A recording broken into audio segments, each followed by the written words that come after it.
오늘 여러분들에게 읽어드린 역대하 36장 22절과 23절 말씀을 본문으로 해서 하나님의 역사라는 제목의 말씀으로 같이 은혜를 나누고자 합니다. 주보를 만들면서 제 설교 제목을 영어로 만들어서 이렇게 같이 주보에 넣었는데, 하나님의 역사라는 이 제목을 처음에는 Work of God, 그냥 이렇게 God's Work 이렇게 넣을까 생각하다가 계속 그 말씀을 이렇게 고민하면서 God is at work 이렇게 제목을 넣기로 정했습니다. God is at work. At work라고 하면 보통 우리 사람들이 근무 중이다, 일하는 중이다, 어떤 임무를 수행 중이다, 이런 용어로 쓰는 말입니다. He's at work. 그 사람 지금 직장에서 일하는 중이에요, 이런 말이죠. 근무 중.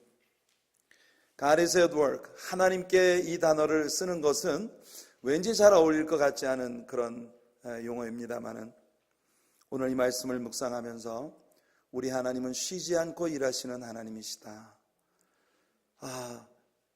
생의 절벽의 끝에 서서 이것이 내 모든 것의 끝이구나 라고 하는 절망적인 상황을 만날 때, 그때도 하나님은 여전히 일하시는 분. 시편 121편에 보면 예루살렘 성전을 향해 나아가는 순례자들이 저 거치는 유대 광야를 지나면서 한 치 앞도 내다볼 수 없는 불안하고 또 걱정스럽고 위험하고 어려운 그런 걸음을 한 걸음씩 떼어 놓으며 그렇게 저 멀리 시온산 위에 있는 예루살렘 성전을 바라보죠. 성전을 바라보며 성전에 올라가는 순례자들의 노래, 그 시편 121편에서 순례자들은 노래합니다. 여호와, 너를 지키시는 자가 졸지도 아니하시고 주무시지도 아니하신다고. 내 우편에서 그늘이 되어주셔서 낮에 해도 너를 해치 못하고 밤에 달도 너를 상치 못하도록 여호와께서 늘 깨어 내 오른편에서 너를 지키신다고 노래하면서 그렇게 예루살렘을 향해 올라가는 것입니다. 인생을 살아가다 보면 여기가 내 인생의 모든 끝이구나 생각되는 순간들이 우리들 모두에게 몇 번씩은 있을 거라고 생각을 합니다. 모르겠어요. 제가 이 말씀을 드리는 건 지난 주말 제가 굉장히 힘들게 많은 일을 했다는 넋두리를 여러분들에게 하려고 하는 것은 절대 아닙니다. 오해 없으시기를 바라요.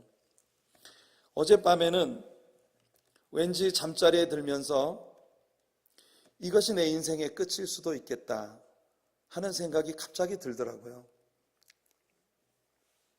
오늘 잠자리에 든 이 저녁 잠이 내가 이 세상에서 잠드는 마지막 시간일 수도 있지 않을까? 왠지 머리끝에서 발끝까지 엄청난 모든 무게가 나를 짓누르는 것 같은 그런 아픔과 온몸이 다 해체되는 것 같은 그런 고통이 온몸을 쓸고 지나가면서 이렇게 잠들어서 이제 내일 아침에 내가 깨어나지 않는다면 내 삶은 과연 어떤 것일까? 그런 생각을 한참 하다가 잠들었습니다. 생각하면서 행복해지더라고요. 20살 어린 나이에 목회를 시작해서 환갑을 맞이한 올해까지 정말 짧지 않은 시간을 교회와 사역만을 위해서 살아온 제 삶이었습니다. 때로는 피곤하고 때로는 많은 힘든 일들도 있고 어려움들이 참 많이 있었지만 그래도 제 곁에는 늘 제가 섬겨야 하는 사랑스러운 성도님들이 계셨고, 어제도 많은 권사님들이 그리고 또 늘 주말마다 저를 도와서 주일 준비를 위해 함께 애써주시는 귀한 지체들이 곁에서 함께 하루 종일 많은 일들을 함께 하면서 행복을 느꼈던 그런 하루였습니다. 그러다가 잠들었어요. 이만하면 괜찮지 않나? 참 행복한 삶을 산 거지. 언제나 내 곁엔 나를 사랑해주고 또 내가 목숨을 바쳐서 사랑하고 싶은 그런 좋은 지체들이 늘 있어 왔고, 이렇게 열심히 주님의 일을 섬겼으니까 그런데 이상하게 오늘 잠들고 내일 아침에 못 일어날 것 같은 생각이 자꾸 드는 거예요. 왜 그런지 모르겠습니다. 그래서 아침에 이제 눈을 떴는데, 캄캄한 방 안에서 눈을 떴는데, 뜨자마자 시계를 보니까 4시 40분이더라고요. 4시 40분인데 그 순간 어젯밤에 제가 생각했던 그 많은 생각들은 다 없어지고 새벽 기도 지각하겠다. 깜짝 놀라서 새벽 기도. 그러고 보니까 주일이더라고요. 눈을 뜨면서 오늘 아침 여러분과 나눌 말씀을 생각했습니다. 그래서 그랬나? 우리는 지금 성경의 역사 가운데 굉장히 기막힌 부분을 지나가고 있는 중입니다. 유다가 완전히 멸망을 했어요. 망해도 아주 쫄딱 망했습니다. 시드기야 왕 앞에서 두 왕자가 죽임을 당하는 모습을 왕이 자기 눈으로 지켜봐야 하는 이 절망적인 상황, 그리고 두 눈이 뽑혀서 왕이 예루살렘을 떠나 바벨론으로 끌려가는 그런 상황, 모두 망했습니다. 성전은 이방인들의 발에 짓밟히고 유린당할 대로 유린당한, 그리고 70년간의 바벨론 유수가 시작되는 바로 이 순간을 우리가 지금 지나가고 있는 것이니까요. 아마 그때 유대 사람들은 모두 생각했을 것입니다. 이것으로 우리의 모든 것이 끝났구나. This is it. 내 삶의 모든 것이 다 끝났다. 이렇게 생각하고 있을 그 시점입니다. 우리가 공부해온 대로 열왕기의 역사는 여기서 끝났어요. 열왕기의 기록은 여기서 끝났어요. 그러나 우리가 지금 펼쳐놓고 있는 역대기의 기록은 거기서 끝나지 않았습니다. 이때로부터 하나님이 일하시는 또 다른 스토리를 가진 70년이 시작되고 있는 것입니다.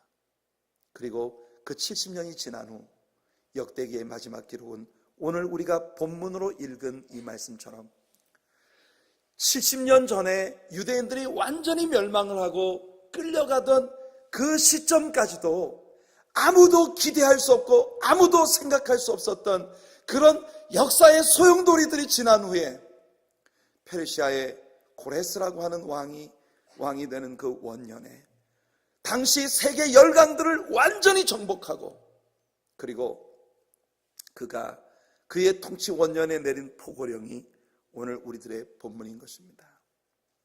성도 여러분, God is at work. 하나님은 지금도 일하시는 중이십니다. 하나님은 근무 중이십니다. 하나님은 지금도 역사하시고 계시는 하나님이십니다. 하나님의 역사는 끝나지 않습니다. 여러분들이 생각할 때 모든 것이 끝났다고 생각해도 하나님은 아직도 계속 일하시고 계시는 중이에요. 오늘 우리들의 본문은 그래서 우리들에게 끝나지 않는 하나님의 놀라운 역사를 보여주는 말씀입니다. 유대인들의 70년간의 바벨론 유수를 한번 생각해 보죠. 고대 세계에서는 보통 정치적인 이슈로 한민족 전체를 국외로 추방하거나 민족 전체를 포로로 잡아가는 일들이 있었는데 이것을 exile 정책이라고 합니다. exile이라고 하는 말은 유수, 모든 국민들을 포로로 다 끌어가 버리는 이런 정책이죠. 이 정책은 흔히 적대시하는 민족의 완전한 분쇄 또는 한 지역을 완전히 식민지화시키기 위한 그런 이유로 이용되었습니다. 그 중에 한 예가 바로 역대기의 마지막 사건으로 기록되고 있는 유다의 바벨론 유수 사건입니다. 오늘 우리들의 본문 바로 앞에 나오는 20절 말씀을 보시면요, 칼에서 살아남은 자를 그가 느부갓네살이 바벨론으로 사로잡아가매 무리가 거기서 갈대아 왕과 그의 자손의 노예가 되어 바사국이 통치할 때까지 이르니라. 여기서 바사는 페르시아를 말합니다. 바벨론 제국 뒤에 일어난 그런 왕조이죠. 우리가 열왕기에서 공부한 대로 유다가 바벨론의 침략을 받고 그 살아남은 자들이 포로로 완전히 잡혀가게 된 이 궁극적인 이유는 유다 백성들의 죄악 때문이었습니다. 유다 백성들은 이 땅에 들어오기 전부터 하나님께서 그들에게 주시는 신실한 약속을 받았습니다. 그들이 그 땅에 들어왔을 때 여러분, 그리심산과 에발산 두 산이 있는 골짜기에 모여서서 그리심산에 올라간 제사장들이 그들에게 축복을 선포하고 에발산에 올라간 제사장들이 그들에게 저주를 선포하는 메시지를 들었습니다. 그러니까 가나안 땅에서의 그들의 삶에는 축복도 기다리고 있고 저주도 기다리고 있다. 선택은 너희들의 몫이다. 그것이었습니다. 불행히도 이스라엘 백성들은 하나님의 축복이 있는 길을 선택하지 않고 끝없이 하나님의 저주가 기다리고 있다고 선포되어진 길을 향해 나아갔던 것이죠. 선지자들을 보내셔서 이른 아침부터 저녁까지 쉬지 않고 말씀하셨어도 백성들은 하나님 말씀에 귀 기울이지 아니하고 끝내 하나님께 멸망을 자초하는 그런 죄를 지은 것입니다. 지난 수요일 저녁 성경 여행을 통해 우리가 함께 계산한 것처럼 그들이 가나안 땅에서 지낸 시간은 490년에서 450년 어간입니다. 490년으로 계산을 한다면 7년마다 1년씩 지키게 되어 있는 안식년을 490년 동안 가나안 땅에 살며 한 차례도 지키지 않았다는 겁니다. 그러니까 70년의 안식년을 그들이 까먹은 것입니다. 하나님께서는 모든 유대 백성들을 바벨론으로 옮겨놓고 70년 동안의 안식년을 한꺼번에 지키게 하시겠다는 것입니다. 계산이 정확하신 하나님, 하나님의 말씀을 듣지 않고 멸망의 길을 자초한 유대인들의 모습이 여기에 보입니다. 유대인들의 바벨론 유수는 모두 세 차례에 걸친 포로 압송으로 이루어졌습니다. 여러분, 첫 번째 포로 압송은 애굽의 갈그미스 전투를 방금 끝내고 돌아온 느부갓네살 2세가 예루살렘으로 진격했던 BC 605년에 일어났습니다. 이때 느부갓네살은 자기를 배신한 여호야김 왕의 목숨은 살려두었지만 유다의 방백들 가운데 요인들을 바벨론으로 잡아갔습니다. 그중 대표적인 인물이 바로 여러분들이 잘 아시는 다니엘, 사드락, 메삭, 아벳노고 같은 이런 자들이죠. 여러분, 이 다니엘과 같은 1차 포로 압송이 어떻게 이루어졌는지를 다니엘서에서 우리는 읽을 수 있습니다. 다니엘서 1장 말씀을 여러분들에게 좀 읽어드리죠.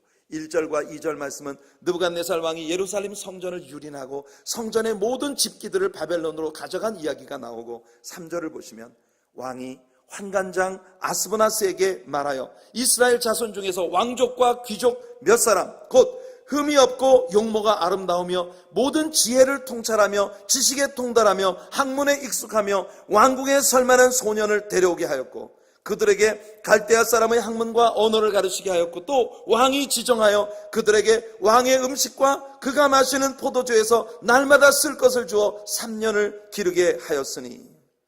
여러분, 1차 포로로 바벨론에 압송된 사람들은 오늘 이 성경에 보니까 육신적으로 흠이 없고 아름다운 외모를 가진 그런 멋진 자들을 뽑았습니다. 뿐만 아니라 그들은 지혜를 통찰하고 모든 지식에 통달하고 학문에 익숙한 자들, 그러니까 정말 외모나 이 속에 들어있는 지성적인 부분이나 모든 면에서 엘리트 그룹들을 그들은 뽑아서 바벨론으로 끌고 간 것입니다. 바벨론 왕실 재정으로 그들에게 먹을 것을 공급하고 왕의 진미와 왕의 포도주를 먹고 마시게 하며, 그리고 그들을 가르쳐서 그들로 하여금 왕의 측근에서 쓰임받는 궁궐의 내시가 되도록 훈련을 시키는 이런 자리에 간 것입니다. 여기 7절을 보면 환관장이 그때 끌려간 다니엘과 하나니아와 미사엘과 아사랴라고 하는 이 청년들의 이름을 고쳐 부른 장면이 나오는데요, 이게 흥미롭습니다. 다니엘이라고 하는 히브리 이름을 벨사살이라고 바벨론식으로 이름을 바꾸었고, 하나냐는 사드락이라고, 미사엘은 메삭이라고, 아사랴는 아벳노고라고 이름을 바꿔주었습니다. 근데 우리 왜 그런지 모르겠어요. 이상하게 다니엘은 히브리식 이름을 기억하고 사드락, 메삭, 아벳노고는 바벨론식 이름을 우리가 기억해요. 이 사드락, 메삭, 아벳노고의 히브리식 이름을 기억하시는 분은 그렇게 많지 않습니다. 그래서 정말 흥미로워요. 왠지 모르겠어요. 어떻든 우리가 다니엘서를 공부하면서 이 부분에 대해서 좀 더 자세히 배울 거고, 여러분, 이렇게 1차 포로 압송이 이루어졌습니다. 그로부터 8년 후인 BC 597년에 여호야김의 반역을 징벌하기 위해 느부갓네살은 예루살렘으로 쳐들어와서 여호야김이 죽고 여호야긴이 그 뒤를 이어 왕이 되며, 여러분, 유다에 또 한 번의 느부갓네살의 공격이 이루어졌던 때에 있었습니다. 여호야긴 왕은 아주 나약한 왕이었고 느부갓네살이 공격해오자 즉시 투항하여 백성들을 버리고 바벨론으로 끌려갔습니다. 열왕기하 26장에 나오는 말씀이죠. 그 다음에 세 번째 유다 백성들의 바벨론 압송은 유다의 완전한 멸망, 느부갓네살이 보낸 느부사라단의 군대가 예루살렘을 완전히 초토화시키고 난 다음 느부갓네살이 BC 586년에 예루살렘을 진격하여 8개월 동안이나 예루살렘을 완전히 포위하고 그리고 그 성읍 안에 있는 모든 백성들을 고사 작전을 펼쳤던 그때에 성에 구멍을 내어 8개월여 만에 예루살렘을 공격해서 예루살렘을 완전히 황폐화시켜버린 그 마지막 공격에서 느부갓네살은 모든 백성들을 유다로 바벨론으로 끌고 가는 3차 압송이 있었던 것입니다. 이렇게 해서 바벨론에 잡혀간 사람들은 메소포타미아의 남쪽 지방에 정착하여 집단 생활을 하기 시작했습니다. 에스겔이 전해주는 정보를 통해서 보면 그들은 그발강가의 텔아빕이라고 하는 곳에 정착하고 있었음을 알 수 있습니다. 지금 이스라엘의 행정 수도가 있는 텔아빕을 이야기하는 게 아니에요. 그 텔아빕 아니고 메소포타미아의 유프라테스 강과 티그리스 강 그 유역에 바벨론 본성과 니폴이라고 하는 지역과 그 다음에 이 텔아빕이라고 하는 세 개의 그 삼각형을 형성하고 있는 바로 그 지역에 유대인들의 포로들이 집단 생활을 하고 있었다는 것입니다. 에스겔 3장 15절을 보시면 내가 텔아빕에 이르러 그 사로잡힌 백성 곧 그발 강가에 거주하는 자들에게 나아가 이렇게 말하고 있는 걸 볼 수 있는데요. 바로 그곳에 유대인들의 정착지가 있었던 것을 우리에게 보여줍니다. 바벨론 왕의 유대인 포로 정책은 이스라엘을 공략했던 아수르 왕과는 완전히 달랐습니다. 바벨론 왕은 유대인 포로들을 특별히 보호해 주었고 그 보호 아래에서 그들은 그들의 문화를 유지할 수 있었던 것입니다. 종교적인 모임을 가질 수도 있었고 자기 동족들끼리 결혼도 하고 유대인들은 이 종교적인 모임 회당 예배를 통하여 고국으로 돌아갈 날을 손꼽아 기다리고 있었던 것이에요. 시편 137편은 바로 그때 그들이 불렀던 노래입니다. 우리가 바벨론의 여러 강변 거기에 앉아서 시온을 기억하며 울었도다. 그 중의 버드나무에 우리가 우리의 수금을 걸었나니 이는 우리를 사로잡은 자가 거기서 우리에게 노래를 청하여 우리를 황폐하게 한 자가 기쁨을 청하고 자기들을 위하여 시온의 노래 중 하나를 노래하라 하미로다. 바벨론 군인들이 포로들을 앉혀놓고 그들에게 노래를 부르라 합니다. 너희들은 노래 잘하는 민족이잖아. 시온 노래를 불러봐라. 여러분, 그들의 시온 노래라 하면 하나님을 찬양하는 노래입니다. 하나님을 찬양하는 노래를 어찌 이방인들을 엔터테인하기 위해 부르란 말입니까?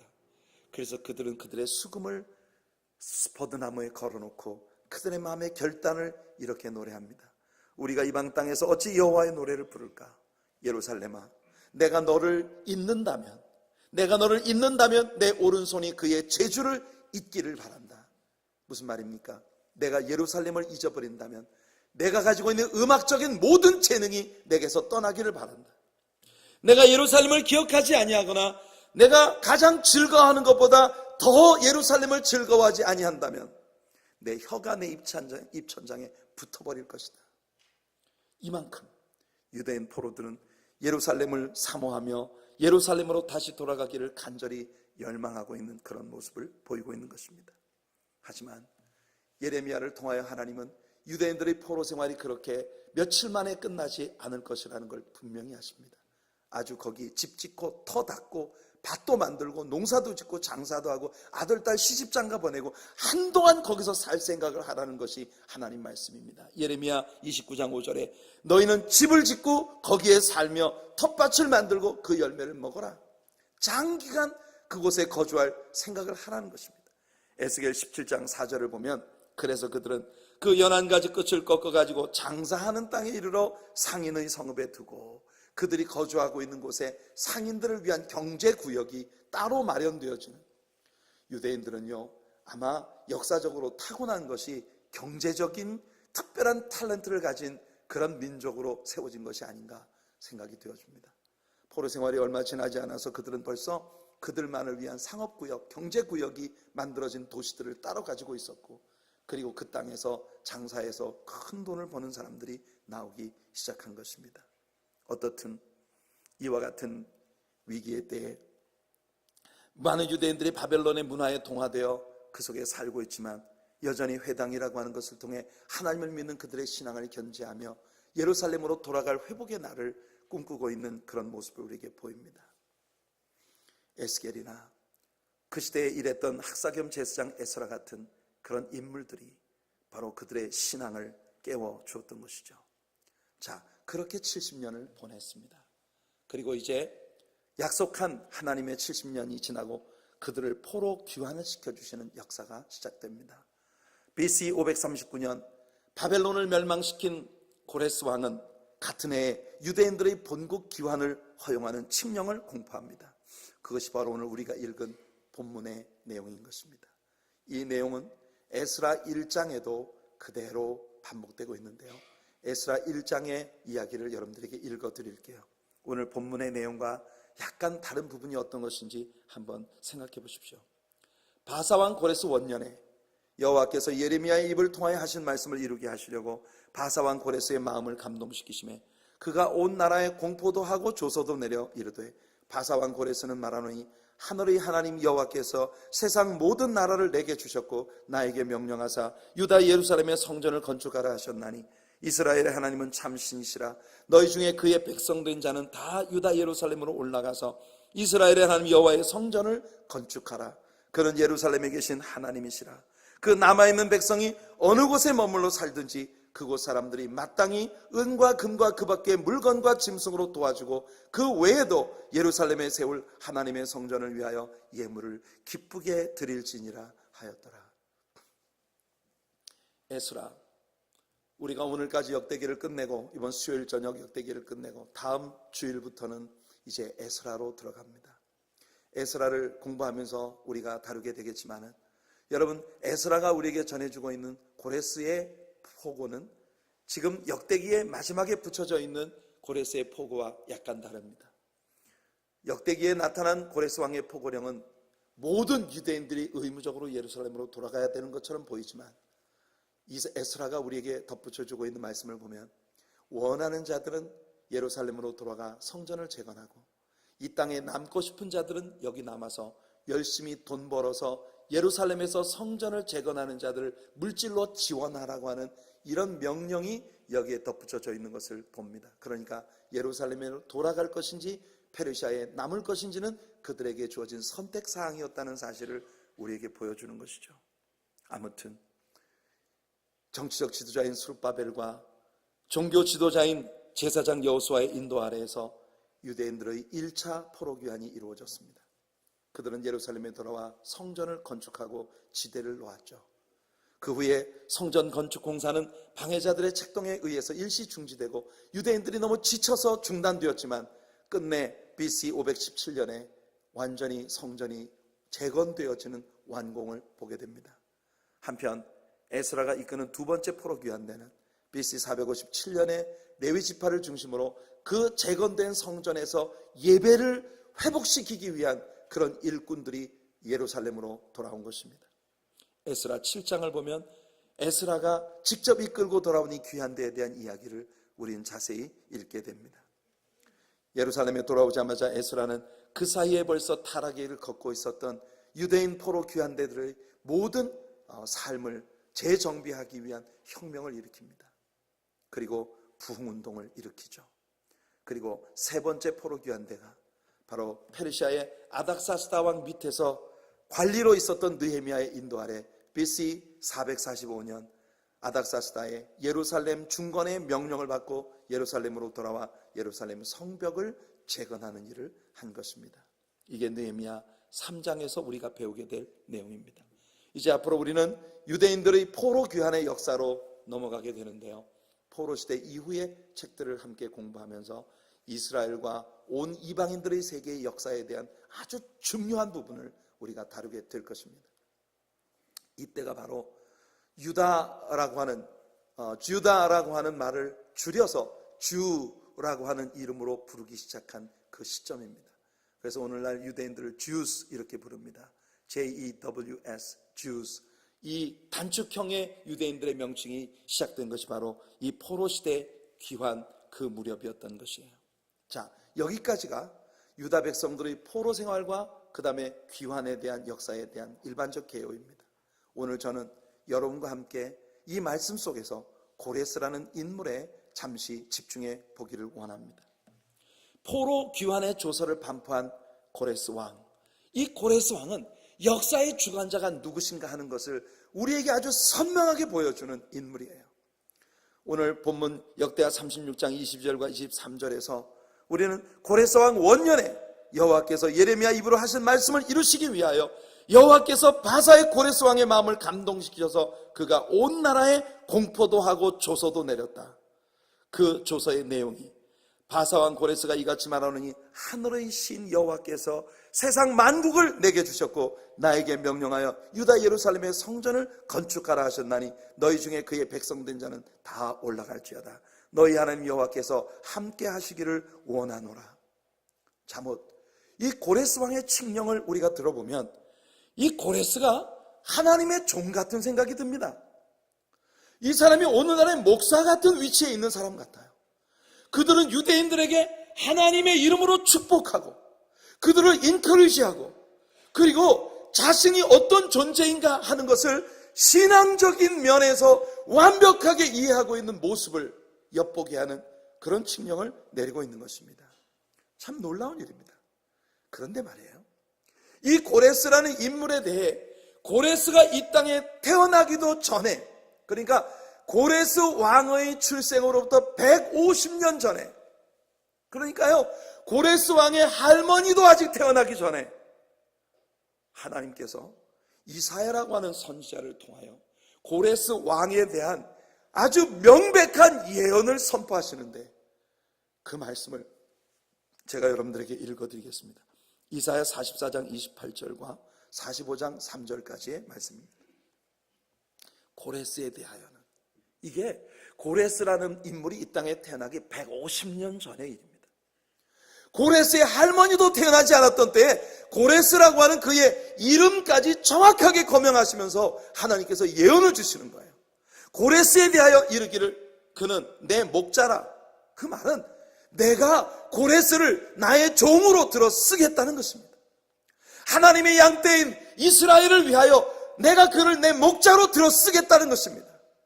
그가 나의 모든 기쁨을 성취하리라 하며 예루살렘에 대하여는 이르기를 중건되리라 하고 성전에 대하여는 내 기초가 놓여지리라 하는 자 아니라 여호와께서 그의 기름 부음을 받은 고레스에게 이같이 말씀하시되 내가 그의 오른손을 붙들고 그 앞에 열국을 항복하게 하며 내가 왕들의 허리를 풀어 그 앞에 문들을 열고 성문들이 닫히지 못하게 하리라. 내가 너보다 앞서가서 험한 곳을 평탄케 하며 논문을 쳐서 부수며 쇠빗장을 꺾고 내게 흑암중의 보화와 은밀한 곳에 숨은 재물을 주어 내 이름을 부르는 자가 나 여호와 이스라엘의 하나님인 줄을 내가 알게 하리라. 너에게 고레스라는 이름을 준 자가 바로 나 여호와 하나님인 것을 모든 사람들이 알게 되리라고 하나님이 선포하시는 것입니다. 여러분, 모든 유다 백성들을 바벨론으로 끌고 간 느부갓네살 왕, 그리고 그의 손자였던 벨사살 임금, 여러분 그 벨사살 임금의 때에 미도 퍼시아, 메대와 바사 연합군대가 바벨론을 완전히 함락시켜버립니다. 그리고 메대 제국의 다리오 왕이 득세를 하게 됩니다. 그리고 다리오 왕의 통치가 끝나고 페르시아 왕 고레스가 세상의 모든 리더십을 차지하는 역사의 변혁이 이루어지는 것이에요. 유대인들이 바벨론의 포로로 끌려간 그 70년 어간에 여러분이 고대 근동의 역사는 엄청난 변혁이 이루어지는 겁니다. 그 거대했던 바벨론 제국이 무너지고 미도 퍼시아가 일어나더니 메대가 세계를 장악하다가 그 다음에 페르시아의 고레스가 일어나서 온 세상을 장악하는 이 와중에 이사야 선지자가 예언한 것처럼 신기하게 페르시아 왕 고레스가 가는 곳마다 성문이 열리고 백성들이 항복을 하고 모든 왕들이 허리를 풀고, 허리를 푼다는 건 모두 무장 해제가 됐다는 겁니다. 그때 당시에 세계 열강들이 그렇게 고레스 왕 앞에서 완전히 무너져 내렸습니다.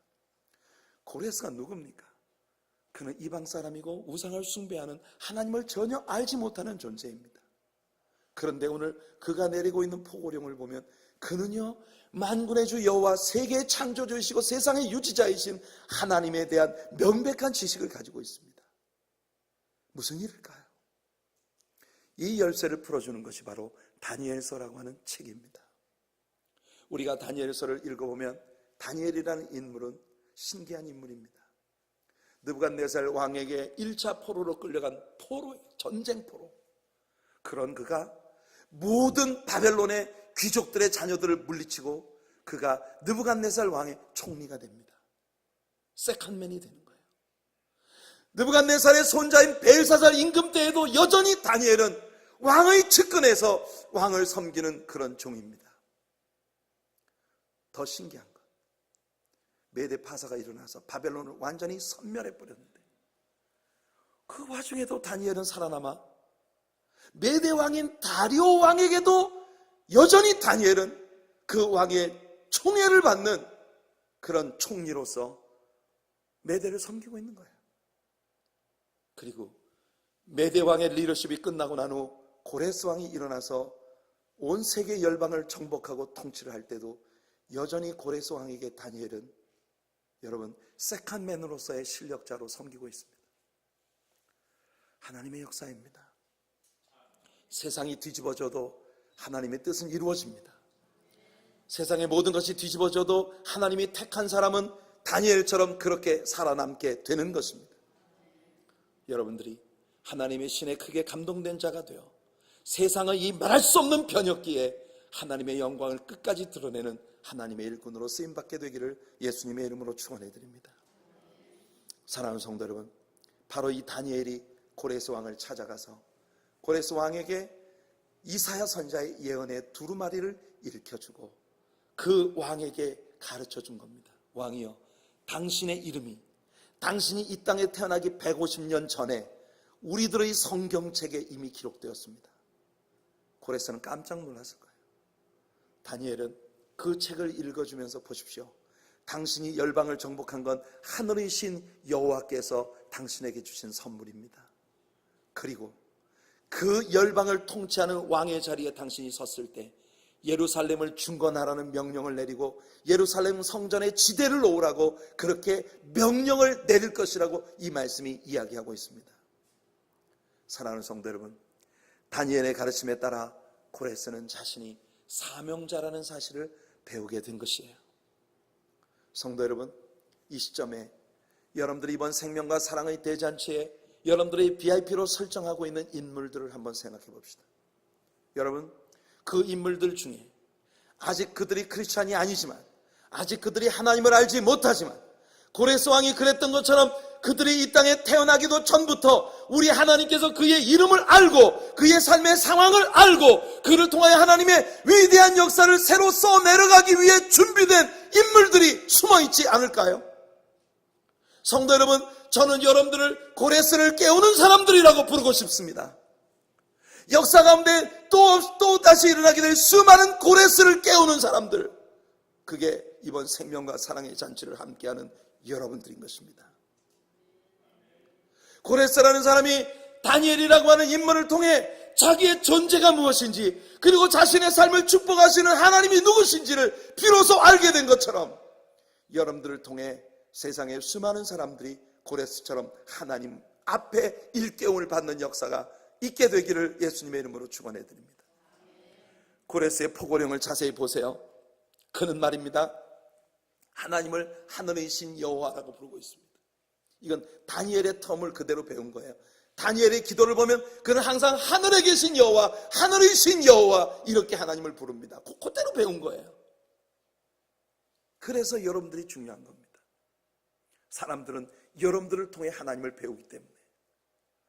여러분, 고레스는 말합니다. 하늘의 신 여호와께서 나를 왕으로 세우셨다. 자기가 왕이 된 건 자신의 탁월한 능력이나 어떤 자신의 정치력 이런 것 때문이 아니라 하나님께서 이 열방을 내게 주셨다는 사실을 그는 이해하고 있었고, 뿐만 아니라 그가 왕으로 생하는 모든 일들은 내 하고 싶은 일을 하는 게 아니라 하늘의 신 여호와께서 내게 주신 사명을 감당하는 것이라고 하는 명백한 사명감을 그는 가지고 있었던 것이에요. 얼마나 위대한 인물입니까? 사실은 말입니다, 나중에 아닥사스 왕의 통치 때에 느헤미야가 예루살렘 성벽을 재건하기 위해 예루살렘을 올 때도, 그리고 그 성벽 재건의 공사가 이루어질 때도 아닥사스다 왕이 페르시아의 보고를 풀어서 모든 예루살렘이 재건되도록 하는 그런 역사를 완성시킨 것은요, 고레스 왕의 이 선포 때문입니다. 성도 여러분, 오늘 여러분들이 고레스를 깨우는 사람들이 되시기를 축복합니다. 아직도 만남의 주권을 가지신 하나님께서 여러분 곁에 붙여주신 수많은 인맥들 중 자기가 누구인지를 모르고 세상을 살아가는 수많은 사람들이 있습니다. 요한계시록 2장과 3장에 나오는 소아시아의 7교회를 향한 예수님 편지를 보면 예수님은 당신 자신을 내가 너희를 아는 자라고 말합니다. 오늘 주 경배 찬양대의 찬양이 주의 은총을 입으니여 내가 너를 아노라, 내가 너를 사랑하노라, 내가 너를 축복하노라. 오늘 주경배 찬양대의 찬양이 그렇게 선포한 것처럼 하나님은 진실로 이 세상에 있는 모든 이들을 아시는 분이시고 그들을 이름 지어 부르시는 분이시고 그들을 사랑하시고 그들을 축복하시는 축복의 주님이신 것이에요. 그 하나님의 축복을 받는 저와 여러분들이 되기를 예수님 이름으로 축원해 드립니다. 하나님이 아니면 이 세상에서 우리가 뭔가를 안다고 말하는 것이 너무나 교만하고 어줍지 않은 짓이에요. 실로 우리는 아무것도 알지 못합니다. 그러나 세상의 모든 것을 아시는 우리 하나님은 역사의 주관자이시고 지금도 일하시는 하나님. God is at work. 하나님은 지금도 일하시는 하나님이시라는 걸 믿으시기를 축복합니다. 성경 말씀 가운데 4분의 1에 해당되는 분량이 그 말씀이 처음 쓰여지던 그 순간엔 아직 이루어지지 않은 예언의 의미로 쓰여졌었습니다. 그러나 그 예언들이 이제 대부분이 이루어졌습니다. 이사야 44장에서 예언한 것이 역대하 36장 22절 23절 오늘 우리들의 본문에서 성취된 것처럼 300개 이상의 예언들이 예수 그리스도 한 분에게서 완벽하게 성취되었습니다. 그리고 300개도 넘는 또 다른 수많은 예언들이 예수 그리스도의 재림의 날과 그 이후에 이루어질 일들에 초점을 맞추고 있습니다. 저는 300개 이상의 예언들이 예수 그리스도의 초림에 완전히 성취된 것처럼 예수님의 재림과 그의 나라에 관한 모든 예언들도 하나도 틀림없이 완벽하게 이루어질 것을 믿고 기대합니다. 여러분들은 어떠신가요? 유다가 바벨론에 옥류되어 갈 때 하나님께서 전혀 엉뚱하게 이방인으로서 세계 최강의 권세를 휘두르는 고레스 같은 인물을 사용하셔서 그 백성들을 다시 돌아오게 할 것이라고 누가 기대할 수 있었겠습니까? 지금은 모릅니다. 여러분들이 이번 생명과 사랑의 대잔치에 VIP로 설정해놓고 당신은 나의 VIP입니다. 이렇게 그들을 초청하고 그들에게 애걸복걸하면서 한 번만 나와주라. 그날 꼭 한 번만 오라니까. 이러면서 여러분들이 애걸복걸할 때 진짜 더러워서 정말 안 하면 치삐라 한번 발길을 걷어차고 싶은 마음이 굴뚝 같을 때가 한두 번이 아니겠지만 Nobody knows. 여러분들이 지금 초청하고 있는 그분들 중에 고레스가 있습니다. 아멘. 그들을 들어서 하나님의 위대한 역사를 이루실 사람들이 여러분들을 기다리고 있는 것이에요. 그러니 지금 여러분들은 고레스를 깨우는 사람들입니다. 하나님의 역사가 이루어지는 날 하나님의 역사에 대한 사람들의 반응은 판이합니다. 고레스 왕의 포고령이 내렸을 때 그 포고령은 페르시아에 있는 유대인들에게는 두 갈래의 반응을 가져왔을 거예요. 아까 말한 것처럼 에스라나 다니엘이나 이런 인물들은 말입니다. 에스겔 같은 이런 인물들은 드디어 하나님의 축복의 때가 왔구나 돌아가자 했을 거겠지만 이미 페르시아에 자리 잡고 돈 많이 벌고 큰 비즈니스를 가지고 있고 대궐 같은 집에 살면서 떵떵거리고 살고 있는 수많은 유대인들에게는 무슨 자다가 봉창 두드리는 소리야. 이 페르시아를 놔두고 예루살렘을 왜 가? 예루살렘 그 성전 재건한다고 그 죽게 고생하는 그거 뭐하러 해? 세상은 완전히 두 개의 반응을 언제나 가지고 있습니다. 다윗이 마나임까지 피난 가서 바르실레의 섬김을 받으며 어려운 시간을 보내다가 드디어 예루살렘의 왕좌 위에 다시 돌아오기 위해 요단강 건너편에 섰을 때 여러분 아이도벨 같은 사람, 시바 같은 사람들, 시므이 같은 사람들 이런 사람들은 나 이제 죽었구나. 그러나 정절과 신의를 지키며 다윗이 돌아오기를 끝까지 기다리고 신의를 지킨 믿음의 사람들은 다윗이 돌아오는 것이 최고의 행복이었을 것이듯 예수님의 재림은 이 세상에 있는 모든 사람들에게 판이하게 다른 감정을 가져다 줄 것입니다. 여러분들에게 예수님이 다시 오신다는 것은 어떤 소식인가요? 성도 여러분, 이번 생명과 사랑의 대잔치를 지나가면서 저는 그렇게 생각합니다. 얼마나 많은 열매를 우리가 거둘 수 있을지는 모르겠지만, 그러나 적어도 여러분들의 마음속에 내 주변에 있는 인맥들을 복음적 시각으로 볼 수 있는 눈이 띄어졌다는 것만으로도 우리는 큰 것을 얻었고 큰 역사가 시작되었다고 확신합니다.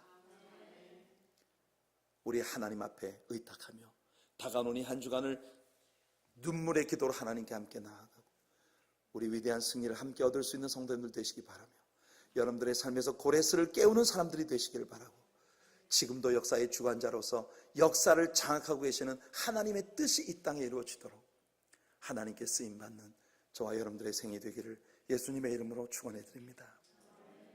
기도하겠습니다. 거룩하신